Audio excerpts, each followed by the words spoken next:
This channel does not promote any violence, harmful, or illegal activities. All content provided by this channel is meant for an educational and information purpose only.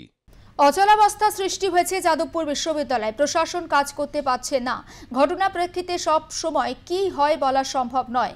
সুস্থ হওয়ার পর অবশ্যই উপাচার্যকে বিশ্ববিদ্যালয়ে ফিরতে হবে, বললেন যাদবপুর বিশ্ববিদ্যালয়ের প্রাক্তন উপাচার্য বুদ্ধদেব সাহু। পহেলা মার্চ যাদবপুর বিশ্ববিদ্যালয়ে যে ঘটনা ঘটেছিল তার পরিপ্রেক্ষিতে এখন যাদবপুর বিশ্ববিদ্যালয়ে অচল অবস্থা অব্যাহত। পড়ুয়ারা আন্দোলনে, উপাচার্য হাসপাতালে ভর্তি।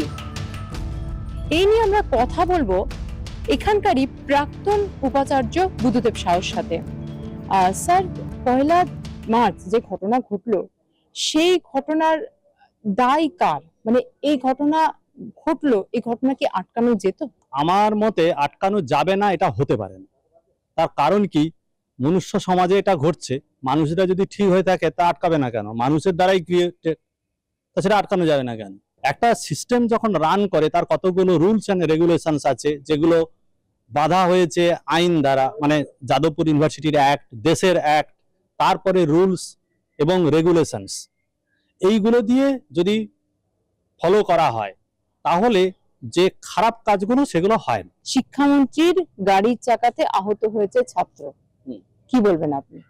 হ্যাঁ, সেটাই আমি বলছিলাম, সেটাই যে একটা পার্টিকুলার ঘটনাকে দেখা হয়েছে, কিন্তু সেই ঘটনাটা খারাপ ভালো সে তো তদন্ত করলে বোঝা যাবে যে অ্যাকচুয়ালি কেন গাড়ির তলায় চলে গেল। যে ছবিটা আমি দেখেছি গাড়ির চাকার কাছে, আর একটু যদি গাড়ির চাকাটা এগিয়ে যেত, হ্যাঁ, থ্যাঙ্কস টু মানে ড্রাইভার যে সে টাইম মতো ব্রেকটা করেছে, আমি যে ঘটনাটা দেখেছি, না হলে কি হতে পারতো বুঝতে পারছি, মানে গা শিউরে আসে।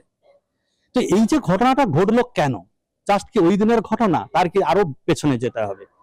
যাদবপুর ইউনিভার্সিটির অ্যাডমিনিস্ট্রেশনে একটা মারাত্মক গাফিলতি আছে যেটা আমি দেখেছি। সেইটা কিন্তু মানে বিচ্ছিন্ন ঘটনা, এরকম একটা ঘটনাকে নিয়ে চাপানুতর করে একে দোষ দিয়ে দিলে হয় না।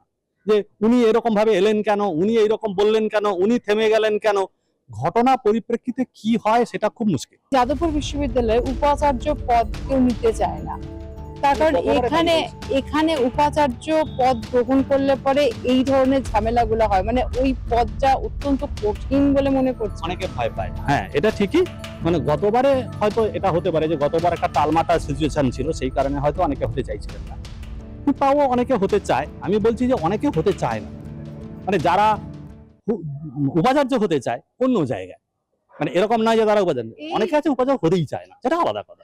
এই পরিস্থিতি সামাল দিতে উপাচার্যকে কি এখন এগিয়ে আসতে হবে? তিনি তো হাসপাতালে আছেন, কিন্তু তবুও তার কি এগিয়ে আসা উচিত, কি বলবেন? দেখুন, এটা তো তার দায়িত্বের মধ্যে পড়ে। দেখুন, তিনি অসুস্থ, সুস্থ হয়ে ফিরবেন, তারপরে আবার তাকে তো করতে হবে। দেখুন, যাদবপুর আমি অসুস্থ হয়ে গিয়ে বাড়িতে বসে থাকবো আর কিছুই করব না, কারণ যাদবপুর ইউনিভার্সিটি একজন ভাইস চ্যান্সেলর অসুস্থ হয়ে গেলে যাদবপুর ইউনিভার্সিটি বন্ধ হয়ে যাবে, এটা হতে পারে না। একটা অ্যাডমিনিস্ট্রেশন ফেল করলে যাদবপুর ইউনিভার্সিটি বন্ধ হয়ে যাবে, এটা হতে পারে না। কাজের পেছনে প্রশাসনিক ভূমিকাই দায়ী যদি বলেন। তো বটেই, প্রশাসন কাজ করতে পারছে না, তার কারণটা কি হতে পারে? সেখানে গভর্নমেন্টের কিছু ফেলিওর থাকবে, তারাও ঠিক মতো করতে পারেনি, সমাজের কিছু ব্যাড চিন্তা ভাবনা আছে বা একটা ভুল ধারণা আছে, সেগুলোও হতে পারে। এই যে যাদবপুর বিশ্ববিদ্যালয়ের অচল অবস্থা বর্তমানে রয়েছে, সেই কারণ হিসেবে তিনি প্রশাসনিক ভূমিকাকেই কিন্তু প্রশ্ন তুলছেন। যাদবপুর বিশ্ববিদ্যালয়ের প্রশাসনিক ভূমিকা নিয়ে তিনি প্রশ্ন তুললেন এবং সিস্টেম ঠিক করতে হবে, তবেই যাদবপুরে সবসময় শান্তি বজায় থাকবে এবং শিক্ষার পরিবেশ বজায় থাকবে, এমনটাই কিন্তু তার বক্তব্য। ক্যামেরায় সুপ্রিন্দু মান্নার সঙ্গে নাজার রহমানের রিপোর্ট, আর প্লাস নিউজ, কলকাতা।